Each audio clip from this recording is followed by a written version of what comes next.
Hello, friends. Welcome to Life with a Lama Healer. We're back. Yeah, and this is the podcast, a super inspiring podcast about the great Tibetan Lama and healer, Lama Ganchen Rinpoche. And we're interviewing senior students of Lama Ganchen's who studied with him, worked with him, lived with him, and traveled with him for many decades. And here you'll hear insider stories about what it was like to study with and live with a living Buddha, and really the conversations about how to live a fully joyful, meaningful, purposeful life. So thanks for joining us today. And I am really honored to introduce to you today Dr. Nina Meyerhof. Nina is a true peace warrior, and our discussion today is really about how to put peace into action, on the community level, on a country level, and on a global level. Nina is a humanitarian. She's a founder of two organizations, Children of the Earth and One Humanity, where she educates children to become peacemakers and really helps them to be conscious, impactful leaders of our future. And Nina played a critical role in Lama Ganchen's life as she introduced Lama Ganchen to the Dharmakaya Foundation in Thailand. And many of you know that was a really critical partnership in making a bridge between the Theravada tradition of Buddhism with the Mahayana tradition of Buddhism, and also was the catalyst for a great, great friendship between the abbot of Dharmakaya Foundation and Lama Ganchen. And those of you who witnessed that friendship, and Nina's going to talk about it, the joy was just contagious between the two of them, these two great, Buddhist masters. So Nina also is a incredibly wise woman. She puts peace into action, and she has very practical strategies of how she does that. And so here we are at this time in our history with a lot of conflicts happening around the world. And it's a real critical time. So this conversation is so relevant.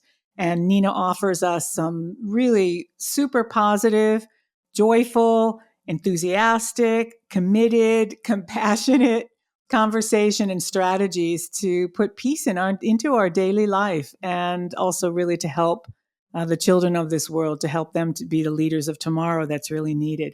So please join me in welcoming my dear friend, Dr. Nina Meyerhof. Welcome to our show, Life with a Lama Healer. Thank you. It's an honor to be here. I'm feeling Lama's presence more than ever as we enter into the crisis now. His energy, from the other side, is broad and extensive and really necessary. Yes. We need this message about peace so much more than ever, right? Absolutely. Yeah. You actually had a really interesting way of coming to meeting Lama Ganchen and playing this critical role. Can you share with us how you met him? I do think it was interesting. I was at the United Nations, and he was there flanked by Ishtar and Dawn on each side, and Alfredo also. And so I was so magnetized towards him. I didn't quite understand it. And in the ladies' room, I spoke to Ishtar and Dawn. And before you knew it, I became enveloped by who they were and what they stood for. What year was this, Nina? In the early 90s. Early 90s, yeah, when Rinpoche first went to the UN. And he went to New York. He was staying there. And then he spoke about wanting to have a spiritual forum. And it ignited something in me. I became so excited. And I said, I want to work on that, to bring that into the United Nations. And I spent maybe 2-3 years having regular meetings there, inviting people from different organizations to discuss the potential. And really, like the indigenous people had their forum, we were, developing that. But what happened is it got a little sidetracked into a lot of people just wanted it to be a meditation practice. And I was really interested in evolving what he was talking about. How could we give all the work that goes on within the UN a spiritual perspective, which means uniting the parts and making a whole and what is sort of living ethics. But that was the beginning. Yeah. And it didn't stop. Wow. You know? So it was like an instant attraction and connection, right? It was totally, like a magnet into him. And, I wasn't to be a disciple that studies Buddhism, but I felt I was part of a soul group and that was my family on some level and that I was being sent out as a messenger of some information. And yes, it was work on spirituality and peace. And what does that look like? Yeah. Peace from a spiritual perspective is very different than an intellectual perspective. Yeah.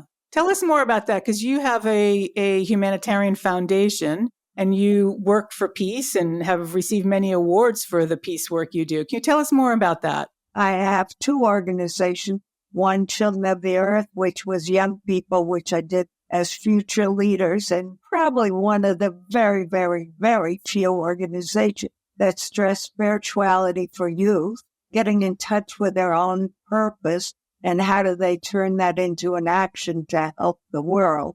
And every time I wrote something or did something, I'd ask for Lama Gangchen to bless it. And I can tell funny stories about that. Like one where he told me, no, I don't have time. And I was like so disheartened. And then what he did was he wanted it to be the right time. It wasn't no time, And the right time was when all the monks were there and he could take the book and have them all, put their energy into it. I mean, bless it. Bless it. So, his words are very important. They're never said by mistake. Yeah. He always, it was very specific and it always had a deeper meaning. I mean, it's interesting when you stand back and you look at things, for sure. Yeah. Yeah, he initiated without words a great deal of activity within my being. He was like energy bunny that helped me through many phases. And he once told me that he saved my life 3 times. Wow. What does that mean? I just traveled the world all over and in different levels, from staying at very high level places to sleeping on the floors of Africa. Like I just was doing the work I believed in. And I got sick often and I'd end up in hospitals. And you never know, but I get a package of special medicine. And he'd find a way to get it to me. And Ishtar was very helpful through all of that. But your protector. He was my caretaker. Yeah. On the inner planes, he always knew what I was doing and really took care of me to make sure that I would continue. I was meant to be with him and I was meant to do this work in the way that I do it. And yes, I've gotten many prizes and stuff. And because it was innovative work at the time, and it still is, to take what is the deeper understanding of spirituality and put it into terms that human beings that aren't involved in any particular practice can understand and be drawn to. And energetically, they are drawn to this, whatever I say, because they feel it just like I felt it from him. So it's like I'm an emissary of the work. I don't see it's me as much as I carry it for the work, and that he is instrumental in guiding me and caring for me always. In fact, one of the nicest things he ever said to me when I was at the house eating lunch, he put his arm around me and he told me, I'm always with you, Nina, no worry, And that's what I feel even now. I'll look in his eyes and feel he's with me, and I'm grateful. Wow, how beautiful is that? He had this unique ability to see our capacity. He empowered that capacity. Always would look to see what you were capable of doing. And you obviously, have this incredible, you're peace messenger and able to communicate cross cultures, cross religions, and influence people in such a positive way. And so he really empowered you to do that to your fullest. Right? I mean, many people on our show have said that about him, that he had this incredible ability to help us reach our full potential. I mean, I remember saying to him once, I can't come to all those Buddhist teachings. I don't have room in my head for that. He said, don't worry, that's not for you anyway. Yeah. But he put his arms around me and hugged me, Yeah. And that was the blessing, always. Yeah, because you're a peace messenger. Yeah, I got my work to do. And he knew that. And we worked on a lot of things. I would go there for discussions about what we could do around establishing more peace in the world, or going with him to discussions on Spiritual Forum and furthering that along. Yeah. And, I just want to acknowledge you about that when Lama was first going to the United Nations, there wasn't a conversation about integrating spiritual values into the work of the United Nations. It was political and then civil society. And Rinpoche's vision, from my understanding is that when these high-level politicians come together, that not only would they be consulting each other about world affairs and what was happening around the world and trying to neutralize conflicts, but that they would be consulting spiritual leaders also, like rabbis and priests and lamas and people who have a spiritual voice, that morality, that inner human morality would be part of the conversation. So from my understanding, that there really wasn't that in the beginning, and you really helped in Rinpoche's vision with the Spiritual Forum, and Diane Williams and Deborah Mulder, so many people who really gathered around this project to help. Now, the spirituality is a very front center conversation at the United Nations, isn't it? I would say so. I mean, I was able to see the progression. Before spirituality, they talked about the values. And then the next came the spiritual. And right now they're talking about what is the future and the unitive narrative and how to bring everything into wholeness. It's an evolution. And I'm sure he understood conceptually that's the most important part, is an experiential of what all that means, even more than the language. But spirituality is now an acceptable term and used in documents at the UN. It's been very interesting to watch that it's raining on them. So the vision is realized. I mean, as you said, it's a work in progress and evolution, but that's very much a part of the conversation now. I was actually really troubled to read yesterday that there are some senators in the United States who are trying to defund the United Nations. And from my perspective, the UN is a global accountability to keep people front centered on human values. That's what it was founded on. And if that were to happen, if the United States isn't part of that, then where's the accountability for what leaders who maybe don't follow these values, or, they go astray on their moral compass? I think if we look at the UN, it's the world table, which brings us together. But on the other hand, it really needs to shift from each country just representing their voice to understanding the collaborative collective. And I think that it'd be terrible if the United States went through. And they've always been delinquent on their payments, but still they paid and they've been very active, and they're an important role there for sure. I mean, if the election turns out the way we're feeling today, there are going to be a lot of changes that are going to be very upsetting to people who care about the future and what's coming. So even more so, we need, this conversation around peace and one humanity, like you're doing with your foundation and all your work. We really need that even more now. So Nina, can you tell us about, I know that you played a critical role in bringing Lama Gangchen to the Dharmakaya Foundation in Thailand. Can you tell us that story? First of all, Dharmakaya, I had been so impressed by their value system that I wrote them, and I was the first Westerner to ever be invited there and be their guest, yeah. And I led that million people march from Madhya Pradesh, And in the original days, it was very, very Buddhist Theravada orientation and Eastern approach. So as a woman, you had to be lower than a man. You couldn't touch him, unless you had the white cloth and the book on top of it, but never by hand, And I remember crawling on the floor, always, because you have to be so low to the ground below any male monk and everything. Crawling on the floor? Yeah, really Really? crawling on the floor. But I always adapted to whatever culture I was in. I took it as that was how I integrated.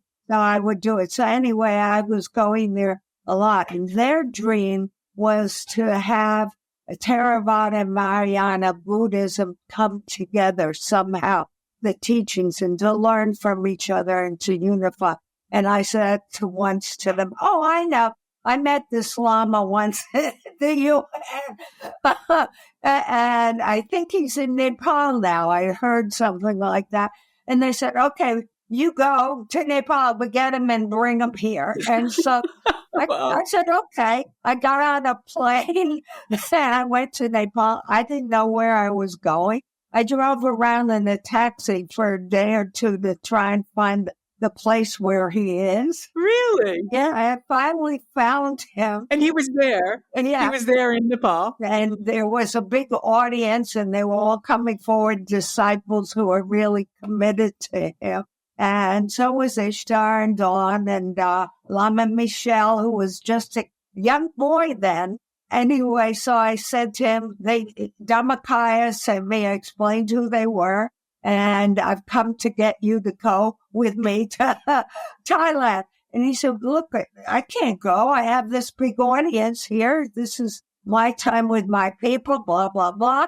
And I said, but they paid for my ticket to find you and bring you.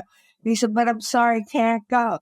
And then the next morning he came downstairs and he said, I go with you, Nina. What? I said, okay, we go. So you went there hoping for him to come with you immediately to Thailand. Oh, wow. That's a big ask. I didn't even think about it, Oh, my God. You're bold. Okay, I'll go. Wow. And there was a Thai man with me, and I've forgotten his name right now. He went with me, too. And we brought Lama Gajin there. And then when Lama met the vice abbot, I felt like I was watching two brothers on the inner planes talking to each other. It was like magical for me. Wow. Yeah, it was very, very unique. And then Lama Gajin turned to me and said, you're the mother of bringing Theravada and Mahayana Buddhism together. And I said, oh, thank you. I mean, I took it literal. I had to introduce them, but it was on another level that it's very symbolic, and it was a great honor. And he always, always honored me with that recognition and, always introduced me in that way, when he did, because he saw that as very significant, and he came every year. They belonged together. It was miraculous for me to see. It was like I was part of the dynamic in a way. So it was like a threesome and me in the middle, Yeah. Very special. Very special. And especially when you consider the impact and the millions of people that the Dharmakaya Foundation brings together in their programs. When you go to the Magha Puja, I'm going to say for our audience, the Magha Puja is held every year, the full moon in February, and there's 1 million plus people, all in white,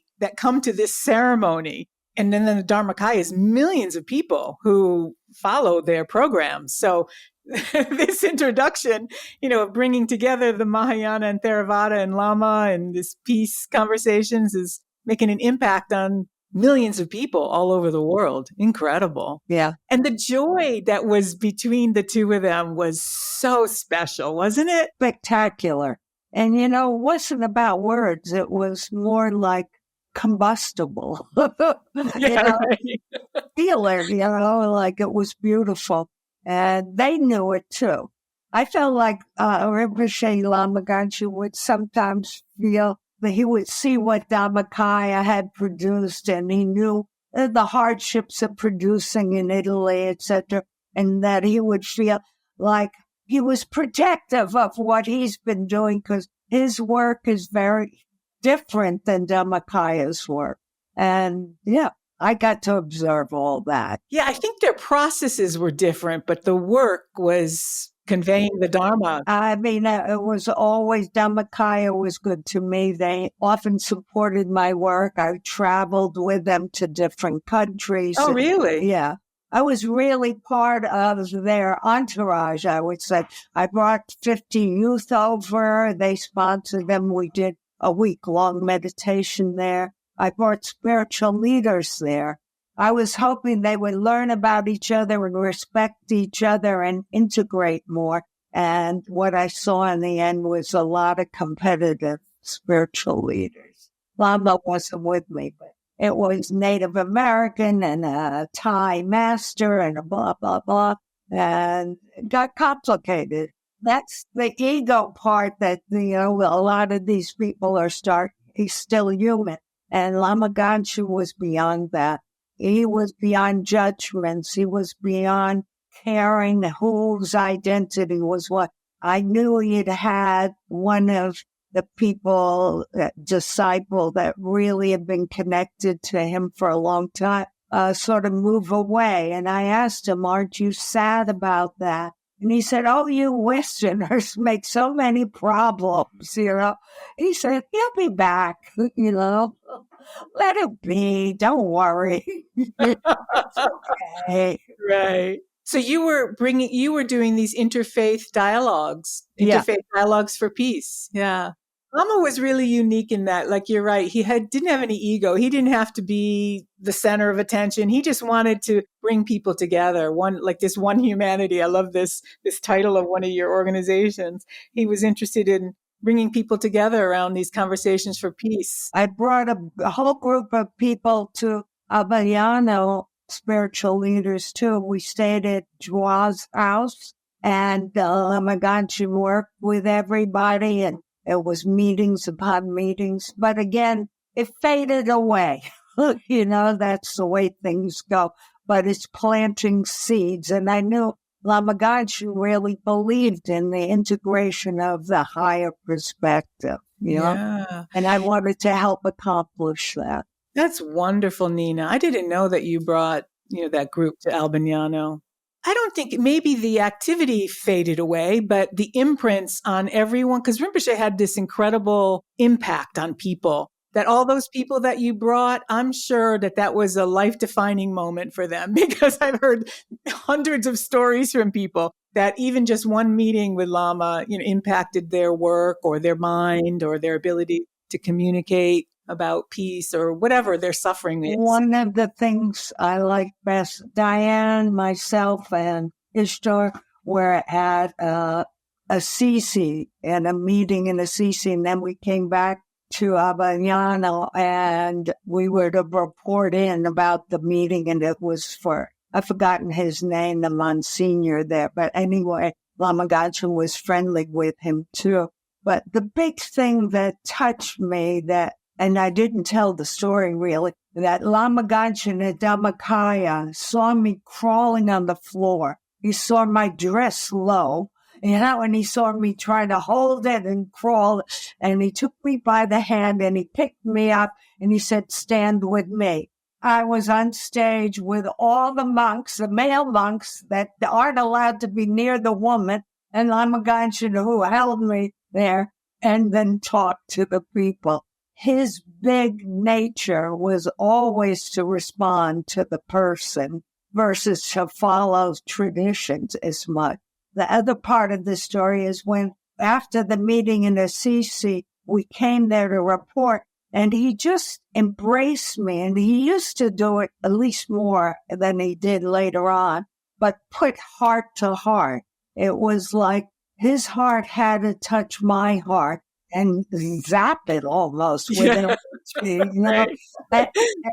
That's the way he was. I mean, so he would say things on the outside that Westerners, especially people like me who don't follow a Buddhist tradition, to accept whatever he stood for. But on the other hand, what happened subliminally was much more impacting. That's brilliant. I love the way you just said that. That is so brilliant. You take sometimes face value what someone looks like or, what they're saying. And Rinpoche had, he had very broken English. So I think some Western world or some Americans, that I introduced him with maybe struggled a bit with, couldn't understand him or he looked different maybe.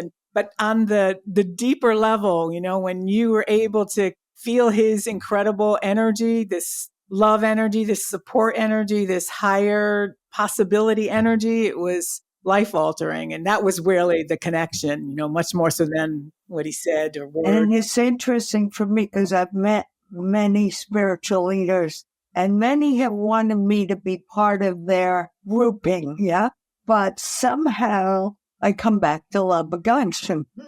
That, he is the umbrella for me, He has the big energy that covers me. So I feel grateful. I want to just highlight something you were saying because Lama had this, he wanted to teach the inner peace teachings of the Buddha. And he was very traditional in this way, keeping traditions. But he was very much like you used the word maverick, when we talked earlier, that he was also a real maverick in modernizing Buddhism and modernizing this message of peace. And one of the ways he did that so brilliantly was empowering women.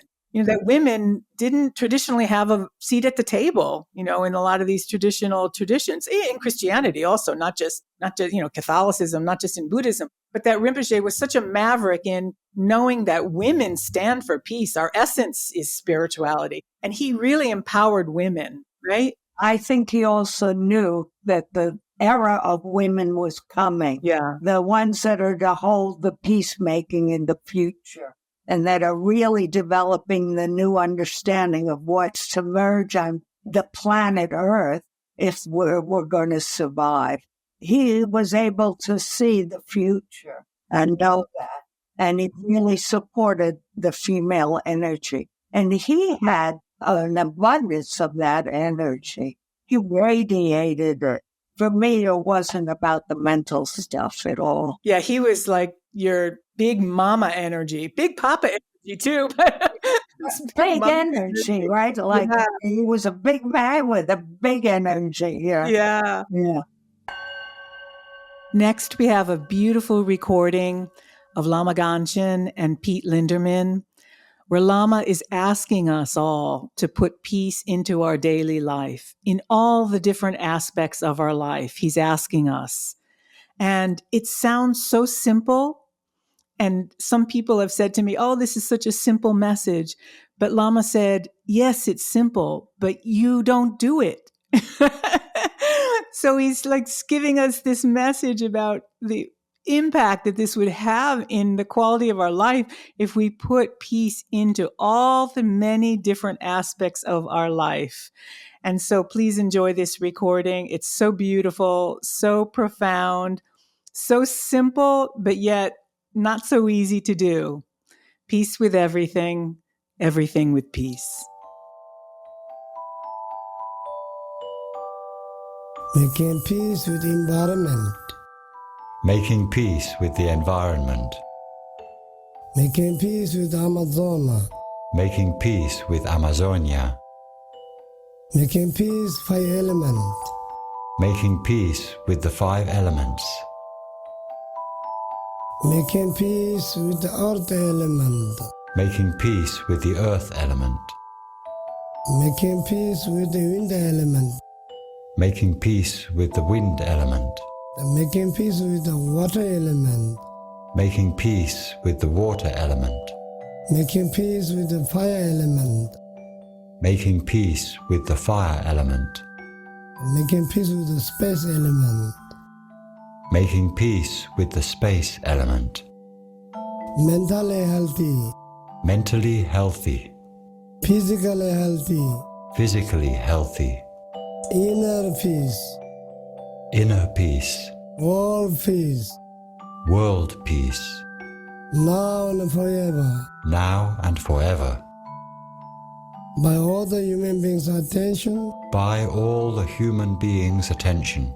by all the holy beings' blessing, by all the holy beings' blessings, by Guru Shakyamuni Buddha's blessing, by Guru Shakyamuni Buddha's blessings, by the power of the truth, by the power of the truth, violence culture be transformed into non-violence culture, violent culture be transformed into non-violent culture, peace culture now and forever, peace culture now and forever, peace time, peace time, peace day, peace day, peace night, peace night, peace sleep, peace sleep, peace wake up, peace wake up, peace week, peace week, peace month, peace month, peace year, peace year, peace year to year, peace year to year, peace life, peace life, peace life to life, peace life to life, peace generation, peace generation, peace generation to generation, peace generation to generation, peace family, peace family, peace friend, peace friend, peace company, peace company, peace office, peace office, peace driving, peace driving, peace mind, peace mind, peace with everything, peace with everything, everything with peace, everything with peace, please. please. I remember one time when I went to the Dharmakaya to this Maga Puja, and we went to meet with the vice abbot and all the monks. And so they came and they sat with us Westerners. There was a group of probably, 50 of us, all dressed in white, of course. And that was such an interesting experience. The first time I went, they came and picked me up at the hotel and I wasn't dressed in white. Nobody told me that. So I had to go back up to my room and they waited for me in the lobby so I could change. Thank goodness I brought something white with me. Because no one told me that was one of the rules. And then the second time I went with Rick and we actually had to go to the store to buy clothes that were white that we changed into. But this one day we were meeting with the vice abbot and, many of his attendants were around. And then it was time for Lama to go for a private meeting in the back with the vice abbot and his attendants. And Ishtar came with him. And the vice abbot kept turning to block Ishtar from going into the room. And then Lama would just very gently take Ishtar by the hand. And this happened about 3 times. It was so interesting to observe, right? And you could just see Rinpoche just very slowly, opening his mind to this is the new way. Women have a seat at the table. Yeah. And Dharmakaya slowly learned that. They don't go all the way because their whole culture is that way. But Lama Gangchen was beyond culture. He was really global understanding. And he really held the energy for caring for the whole world. It took me a long time to understand when he walked around and said, peace tree, peace water, peace life, peace cup, peace. And then I started to slowly understand that it really meant about how you approached anything in life, that everything needed that sacred honoring. Now, of course, I can't do that, but that's where he stood. And in the middle, that everything and all things were important in life and that you had to value and embrace what's there and give it the support you could give it and bring peace to all dimensions. And that's what spirituality is, that it goes beyond the differences and the separation into the oneness of the all. Where we're all interconnected and we all are relevant to whatever is occurring, that we're energy masses walking around this earth doing what we're meant to do as much as possible. But he's the puppeteer. He's helping us. Yeah. He's helping me anyway, for sure. Yeah. I always look at his eyes and it's like he really sees me and he really sees the world and he really cares. How beautiful is that to have someone like that, kind of the wind underneath your wings as you go out into the world with all these people that you're influencing and with your foundations and your peace work. Tell us, Nina, I know you recently came back from a lot of big trips, but you went to Ukraine with your foundation. And tell me about that, what you were doing with Well, first of all, Auschwitz is located in Poland, and we acquired 2 to 3 buildings across the street in the town of Oswiecim, which is the town of Auschwitz. And we were renovating the buildings so that we could do social innovation hubs for young people and a retreat center and a conference, etc. And then the war came, and I immediately, within the first week, felt the necessity to go to the border, to fly over to Poland and to see how to get across. And I don't know why. I just knew I had to do it. And I called 2 people up and asked them if they wanted to go with me. And I called, we got Vermont Teddy Bear to donate 50 to 100 teddy bears, I forgot. And we went to the border, and, I slowly realized that it was only mothers and children who crossed the border, that all the males had to stay behind for the fighting. Nothing was organized yet, and the mothers came across, and as I understand it, 80% of the women are non-professionals. So these are people that had no money, they had no education in how to care for their own family, banking and, making money, etc.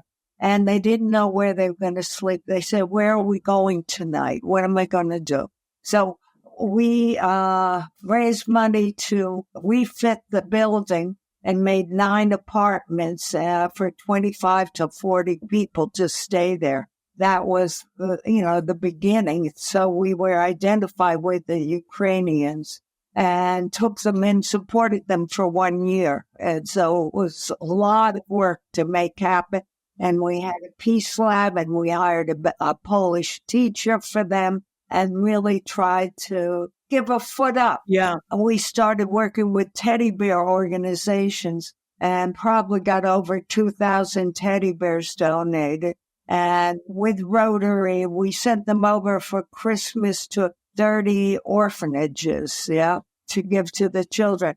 And I'm still working with Ukraine, and there's a place called the Peace School, and we brought kids over to do Peace Week and things like that. So very involved with Ukraine and what's happening there. And now I'm doing a project for Israel and Gaza both, bringing bears there and really advocating for the children who have lost their childhood from all of this terrible situation, and so wanting to give a symbol of peace, So we have, it's called Kids Caring for Kids. We have kids writing cards that we put around the teddy bears' necks and then give it to a child so they feel like somebody cares for them somewhere in this world.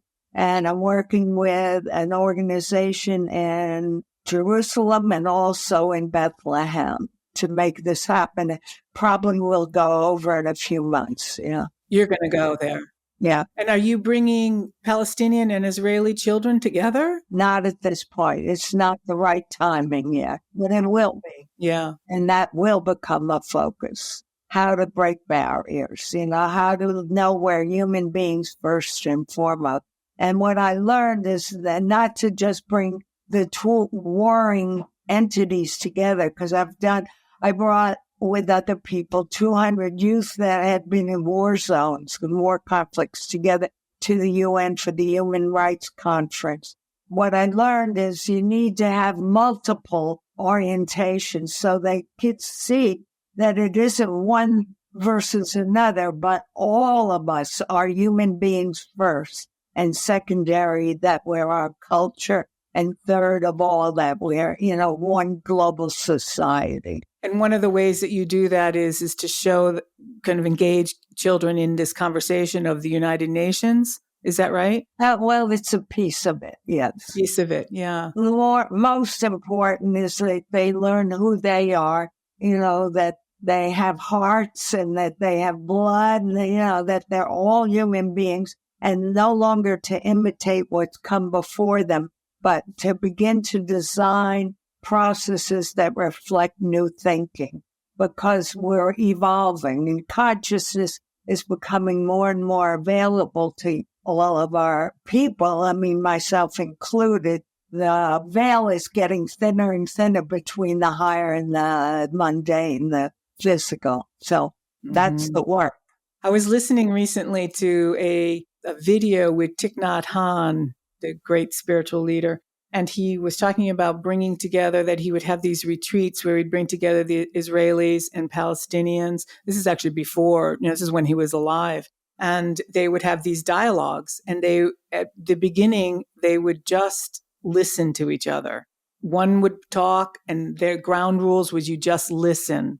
And then each person could tell their story and then just be listened to. And then, he said in the beginning, you could see that they hated each other and they really didn't like being in the same room together, but they had agreed to go to this higher place. And that at the end of the retreat, they were hugging each other and they understood their common humanity. So I had a place called Heart's Bend. It was a large farm, and I would bring young people from around the world together there. And they would live there on the farm, and they would learn to share and cook and live together, etc., from all these different countries. And then they'd begin to understand that they're a working community. Wow, you've done so many really interesting programs. Wow. Tell us about the program that you do in Kenya, where you just recently had a school named after you. I was brought there to honor a school and to have a naming there. And as a result, I saw that they're not really ready for schooling because they don't have food and they don't have clothing. I mean, it's really destitute children. And so I was there and I realized the next step is that we need to get food and clothing to these young people. So I'm working now with a company here in America, and we developed a crate of new clothes from Thailand and Nepal and India, which are the kind of climate clothes they need.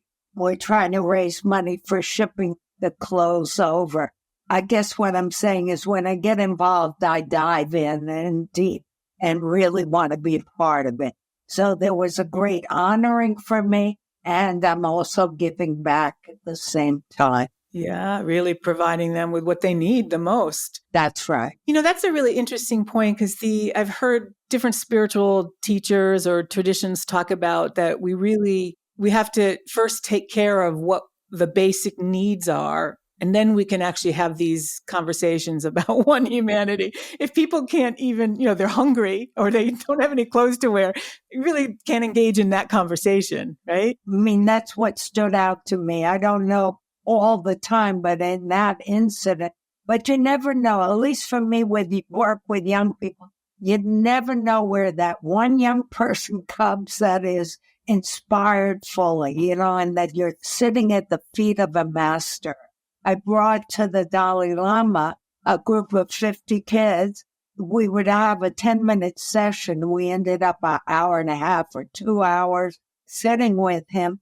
And he called one of the monks over to bring the grapes. And then he called a boy over and he said, I see the eyes of a living master. And he took the grapes and he started feeding him. One of the boys that you brought. It's a street boy from South Africa. I don't know what happened to him or how his life goes or anything, but that's what happened. Wow. And I met a young woman, 16 years old in Poland. She just knows. And these are the young people that are hopefully going to be the leaders of the future that we have to sort of support and say, go forward. Yeah, the world needs you. That's right. So also, Nina, please tell us about, I know that you recently received another honor from President Biden for your humanitarian work. Can you share with us about that? I don't know too much about it. There's an organization called JAGLES. I can't go over all the letters, what it means, but it's a leadership organization of African people. And the person that's the head of it was one of the students that I brought up over the years who had been with me, maybe had been to Dhammakaya and been to, all the different places. When I always took an entourage of young people with me for the work I was doing. He had gotten it for me. I guess he'd gone to the White House and presented everything I'd done and spoke about me, and they researched me, and then they created a document that honored me, and I got this beautiful, whatever, it's a medallion. I got letters of blah, blah, blah, and therefore. But I'd also gotten the points of light also from Bush for 9/11. So I've gotten several awards, a lot of. Wow. And I do think that in my old age that there's this wave returning to me. Yeah, of a lifetime of work. I never expected it. Wow. If you're really involved in your work, you just do your work. You don't think about what it brings. Yeah. I was happy when I could do what I was doing. It was an unfolding for me because I had no plan of action. But your motivation was an altruistic one to help. It wasn't about recognition. It was really just you saw the need and you went where there's the needs, where you could help. Yeah. Wow. That's so beautiful. So Nina, was there any sayings that Rinpoche would say to you or anything that he would always say to you when he saw you that was really stands out for you? And not words. I think the thing that made the greatest impression, and I said it before, was he said, I'm always with you.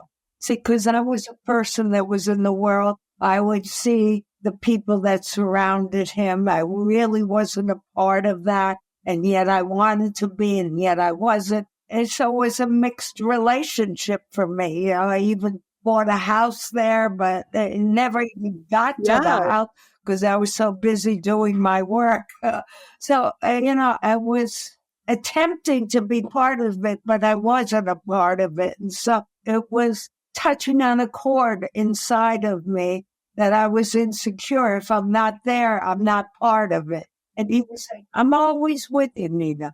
He didn't say it that way, but I got it, what he meant.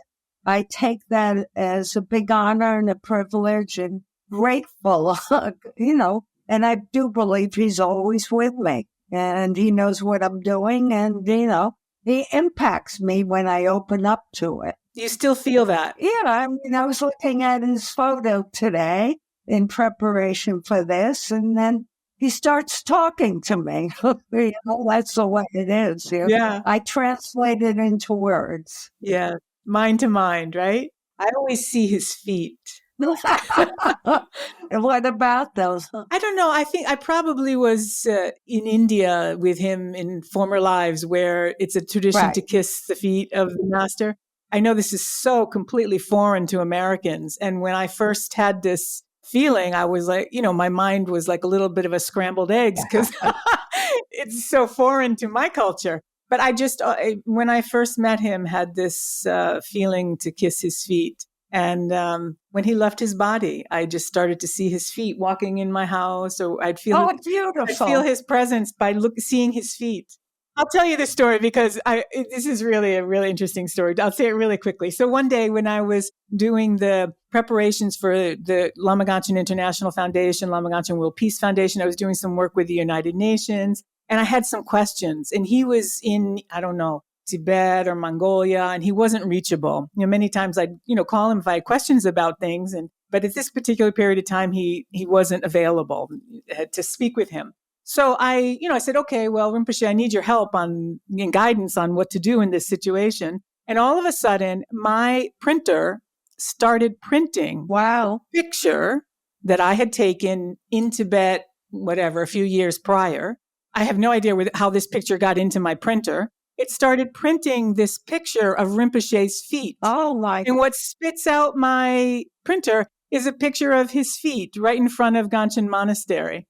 Amazing. Incredible, huh? And see, but it's also that you're open to seeing what it's about. You didn't just get it and go, what's strange, blah, blah. And that's about taking everything and really looking at the inner meaning of something. Because one of your thoughts was, about people that needed spiritual inspiration, but really are not of the ilk, let's say, that it's learning to look beyond the material into the purpose of it.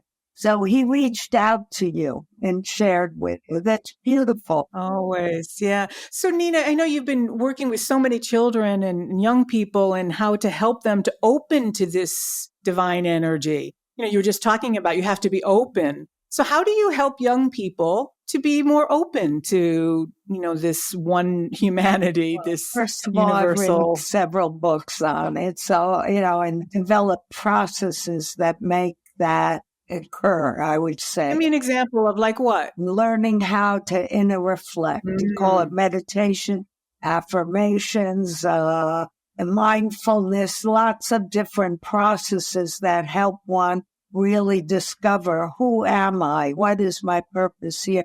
How am I to present myself in the world? And then the connection part, there's 3 phases. How do I connect to another and mirror to each other what we need and what we feel? And so I have many exercises around that also. And then action. How do you put that into an action? Because youth are the engine that make the change. We stand back, we're the outer ring. Oh, and guiding them. So the inner reflection is the first part. Yeah. Actually, it's an ongoing part, but that's the fundamental part, right? And helping being open. So Nina, if you could give I always like to ask my guests for some advice that you could give to people who are on the spiritual path, not just children or young people, but old people like me or all of us. All of us have so much suffering. What kind of advice could you give us? Well, first of all, I think that we do believe that the old is self-destructing now, and that all of these autocrats, dictator potentials are representations of all of our greed and our personal power over everything. And they represent the pinnacle of that understanding. And the systems are beginning to crack, the educational system, the financial system, the government we saw with the debate. There's a crackling, a falling apart. And with that, there's something new that's going to emerge, yes? So how for people to understand that we have to be the caretakers of that new beginning.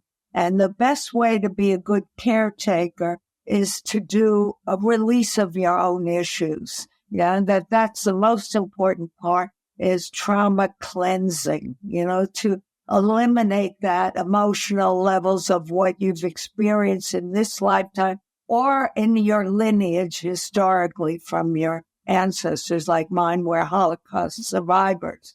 If I carry that pain with me, it impacts what the future will be, because if you're getting new emergence and you superimpose old structures on it, old thought patterns, you're not going to have the birthing of something new. So part of my job, and I would invite other people to think that way, is to do as much emotional cleansing as possible, and then really seeking the essence of meaning for what is life about, giving life meaning, because otherwise you just live life like it was a distraction and you're fulfilling other people's needs, not your own. And for us to develop, we need to develop our consciousness and awareness and our integration of understanding of how the universe works, what's important, and how do we unify, because we need to do that. And new thinking is emerging now,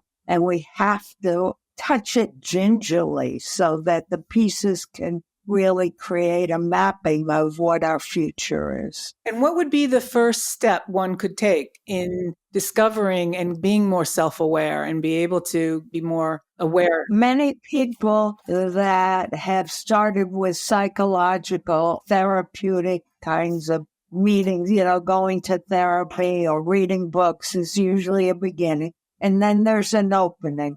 And do you want to go beyond the psychological? Then you must go to the spiritual, because the psychological is the external expression of this life's incarnation.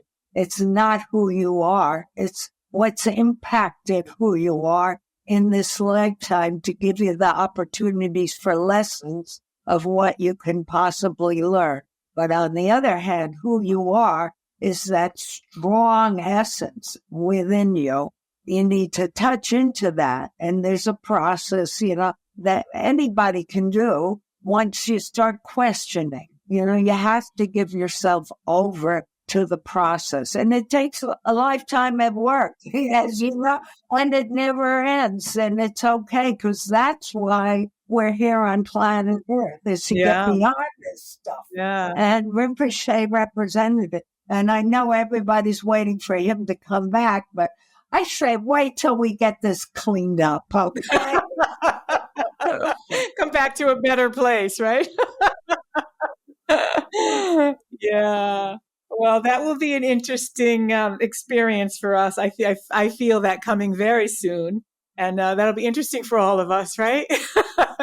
Sure. When that happens. Yeah. Wow. Well, this has been such an inspiring conversation, Nina. Is there anything else that you'd like to share with our audience about Lama Ganchen, about what he taught you? I guess, it's just that so much happens on the inner process of energy exchange, though that, really observe life as you walk through it, and see what is being offered to you.